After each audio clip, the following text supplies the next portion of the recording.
7 million American men in their prime working years have vanished from the workforce. Not fired, not laid off, they just stopped showing up. And what's happening because of it should concern us all. This isn't about a few guys taking a break or early retirement. This is a mass exodus happening in real time. These men aren't protesting in the streets or making demands. They're doing something far more powerful. They're quietly subtracting themselves from the social equation. And now, after decades of ignoring them, society is finally starting to panic. Because when millions of men disappear, the consequences don't stay invisible for long. The cracks are showing everywhere. In our economy, in our communities, and in the very foundation of how our society functions. This is the story of the invisible men, why they vanished, and why their absence is about to change everything. Who are these invisible men? They're not a fringe group. They're everywhere, hiding in plain sight. They're the guy who used to work at the plant before it closed, the young man who dropped out of community college because he couldn't see the point, the middle-aged father who gave up looking for work after 2 years of rejection. They span every age, every background, every corner of the country, but they share one thing: they've stopped participating in the systems that used to define a man's place in society. And the data is staggering. According to the Bureau of Labor Statistics, roughly 7 million men between the ages of 25 and 54, what economists call prime working age, are currently not in the labor force. They're not unemployed in the traditional sense. They're not looking for work at all. They've simply checked out. In 1950, nearly 98% of men in this age group were working or actively seeking work. Today, according to Federal Reserve data, that number has dropped to around 89%. That's an 11% decline, and it represents millions of men who have walked away. The education system is seeing the same pattern.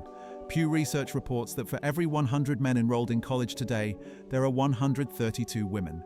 That's not a small gap. That's a chasm.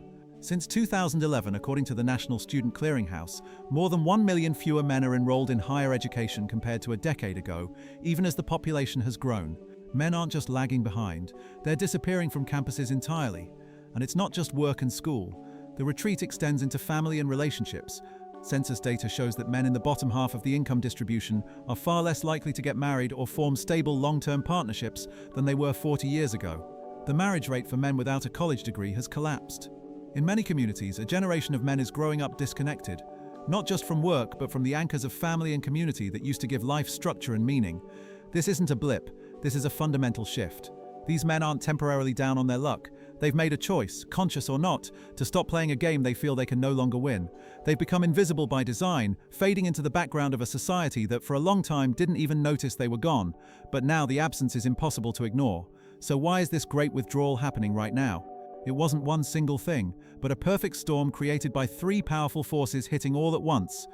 A massive economic shift, a jarring cultural whiplash, and a devastating psychological toll. First, the economic tsunami.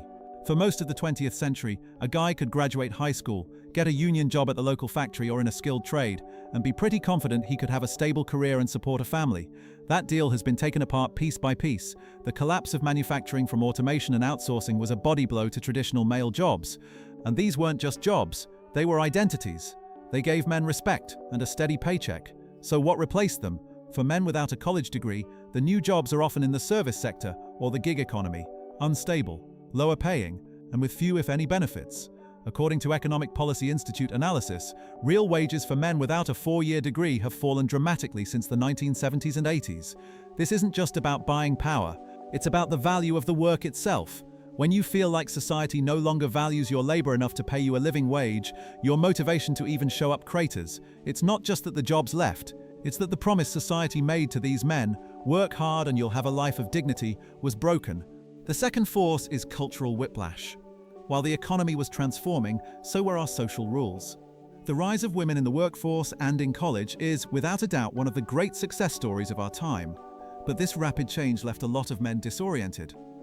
The traditional male role of sole provider, which anchored male identity for centuries, has been shaken to its core. According to Pew Research, today 40% of households have a woman as the main breadwinner, a fourfold increase in just a few decades. That's not a bad thing, but it has left many men asking, what's my role now? The old script is gone, and no one handed them a new one. We celebrate, as we should, when women break into male-dominated fields. But men who think about entering female-dominated fields like nursing or teaching can face stigma.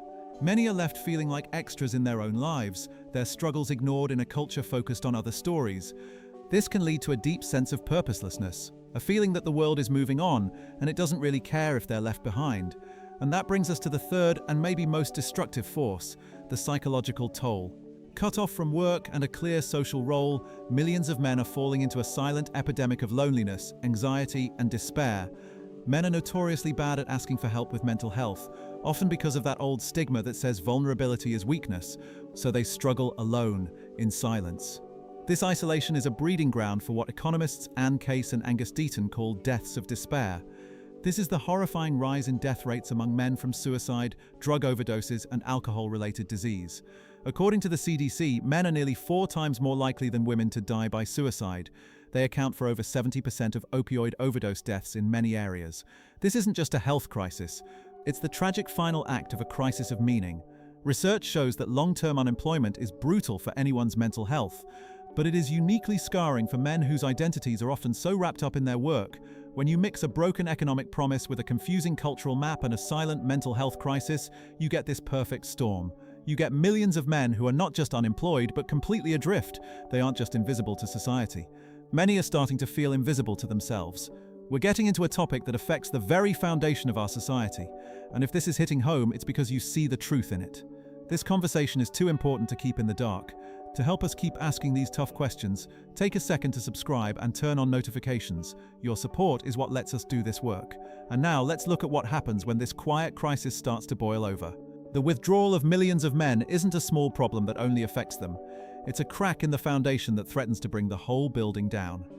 The consequences are now getting too big to ignore, and this is why the panic is starting to set in. We're seeing the fallout in 2 huge ways, in our economy and in our social fabric. First, the economic fallout. This is where the panic is most obvious. We are facing a massive skilled labor shortage. Industries like construction, manufacturing, and trucking are desperate for workers. According to the Associated General Contractors of America, the construction industry alone was short more than 500,000 workers in 2024. These are the exact jobs traditionally filled by the men who are now vanishing from the workforce. An older generation is retiring, and there aren't enough young men to take their place. This has real consequences for all of us. When roads and bridges don't get built because there aren't enough welders or electricians, it slows down the whole economy. It drives up prices, fuels inflation, and makes our country less productive. The Federal Reserve has raised the alarm on this, and some economic estimates suggest the US economy could be losing up to $1 trillion a year in lost potential. $1 trillion. That's not a rounding error. It's a gaping hole in our economy left by the absence of these supposedly invisible men.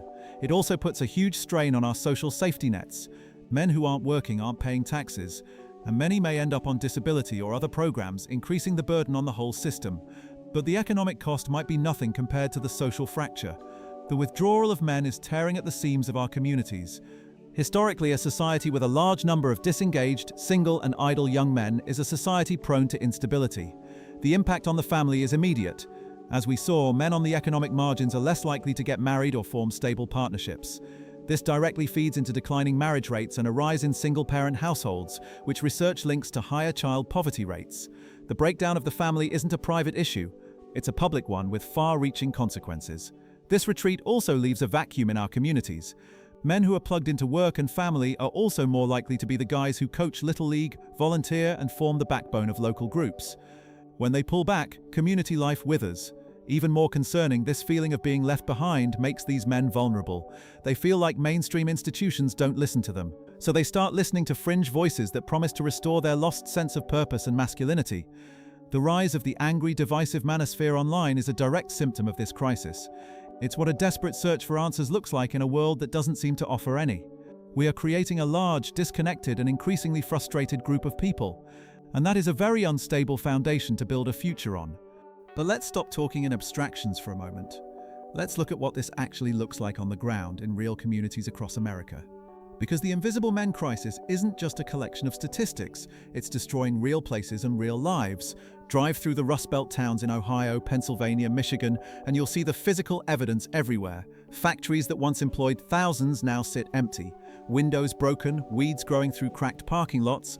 In these communities, according to research from the Brookings Institution, male labor force participation has fallen below 80% in some counties. That means 1 in 5 men of working age has simply stopped trying. The local diner closes because there aren't enough customers. The high school can't field a football team because too many young men have dropped out or moved away. These aren't just economic statistics, they're the death of a way of life. The infrastructure crisis is becoming impossible to ignore. The Associated Builders and Contractors estimates that the construction industry needs to attract nearly 650,000 additional workers on top of normal hiring just to meet demand. But here's the kicker. According to industry surveys, 88% of contractors report difficulty filling hourly craft positions. Projects are delayed by months or even years. The economic impact is staggering. Delayed infrastructure projects cost the US economy an estimated $10.8 billion annually in lost productivity and increased costs. And it's not just construction. The American Trucking Associations reports a shortage of 80,000 truck drivers, with that number projected to reach 160,000 by 2030 if trends continue. Without trucks, store shelves go empty, supply chains break down, prices rise. The men who used to fill these roles, men who took pride in keeping America moving, are walking away, and we're all feeling the consequences. But the human cost is even more devastating.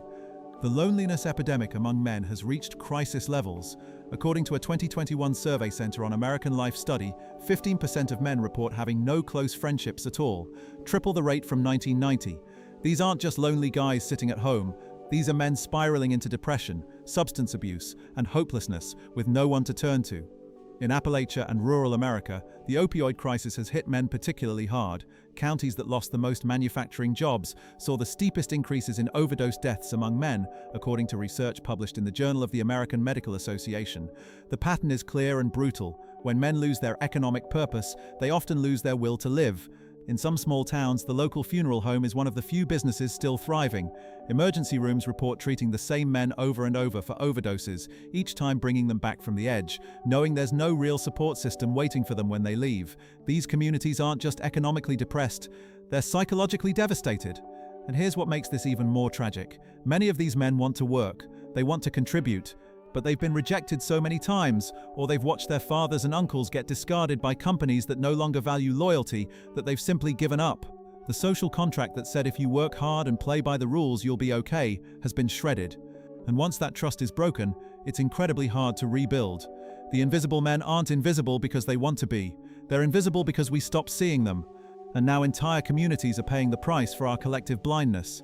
Walk into any small-town diner in these forgotten places, and you'll hear the same stories repeated over and over. Men in their 40s and 50s who used to have pride in their work, who used to be pillars of their community, now sitting idle, day after day, with nowhere to go and nothing to do. Their skills rendered obsolete, their experience dismissed as irrelevant, their very existence reduced to a statistic in someone's economic report. These men built this country. They laid the roads, erected the buildings, kept the factories running, and made sure the goods got from point A to point B. And in return, they were promised stability, respect, and the opportunity to provide for their families. That promise has been broken so thoroughly that many have stopped believing it was ever real to begin with. The betrayal runs deep, and the wounds don't heal quickly. So where do we go from here? It's easy to get stuck playing the blame game. Blaming men for checking out, or blaming society for changing, is a dead end. The only way forward is through empowerment, and that means we have to radically rethink our approach to masculinity, education, and work. First, we absolutely must fix the education and skills gap. The constant message that a 4-year degree is the only ticket to success has failed millions of young men. We need to rebrand the skilled trades and vocational training, not as a consolation prize, but as a respectable, high-demand and financially smart career path. That means bringing back shop class, funding vocational schools, and creating real apprenticeship programs that lead directly to good jobs.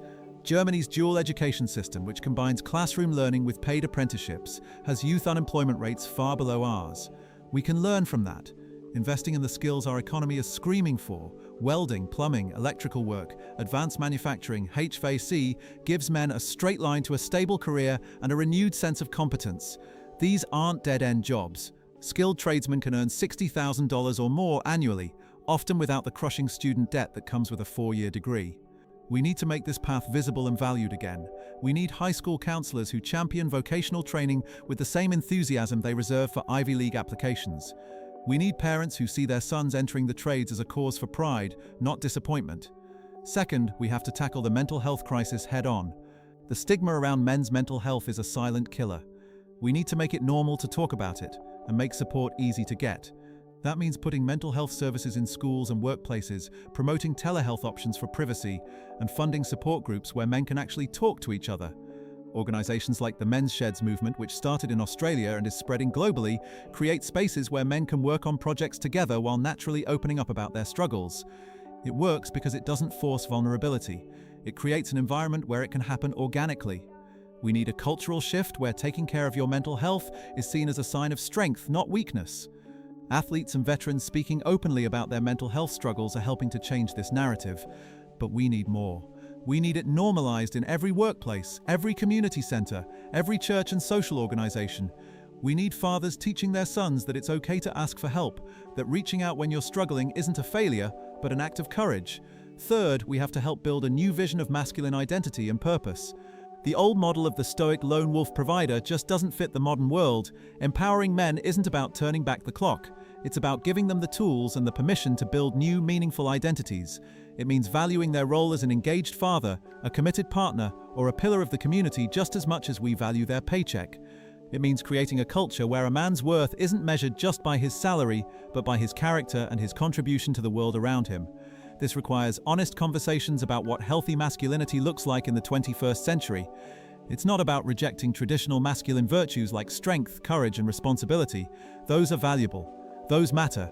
It's about expanding the definition to include emotional intelligence, vulnerability, and adaptability. Men need role models who embody this balanced approach, not the toxic extremes they often see online. They need to see that being a good man means more than just bringing home a paycheck. It means showing up for your kids, supporting your partner, contributing to your community, and having the courage to be authentic even when it's hard. Finally, this all requires a change in policy and public conversation. We need policies that support working families and invest in the communities that have been hollowed out. Infrastructure investment isn't just about roads and bridges. It's about creating the kinds of jobs that give men purpose. Tax incentives for companies that invest in apprenticeship programs, support for community colleges that partner with local industries, revitalization programs for struggling towns that go beyond economic development to include mental health services and community building. But just as important, we need to change how we talk about men. We have to be smart enough to hold two ideas in our heads at once. We can and should continue to fight for women and minorities while also acknowledging and addressing the very real crisis that millions of men are facing. Their struggle isn't a competing issue. It's tied to the health of our whole society. A society where men are failing is a society that is failing, period. This isn't about going back to some black and white version of the past. It's about building a future where every man, no matter his job or education, has a real shot at a life of purpose, dignity, and connection. The invisible men aren't a lost cause. They are a warning light on the dashboard of our society. Their quiet retreat from our schools, our jobs, and our communities is a symptom of a much deeper problem. For decades, we just assumed they'd be fine, that they'd always be there to build our cities, fix our cars, and keep the world moving. We took their participation for granted. Now we're starting to feel their absence. The panic that's slowly creeping into our boardrooms and government offices is a late recognition of a simple truth: we need them. A healthy society can't work when a huge part of its population is disconnected, disrespected, and in despair. Their problems are our problems. Their invisibility is a blind spot we can no longer afford. And here's what almost nobody realizes. This isn't just about saving men. It's about saving the social contract itself.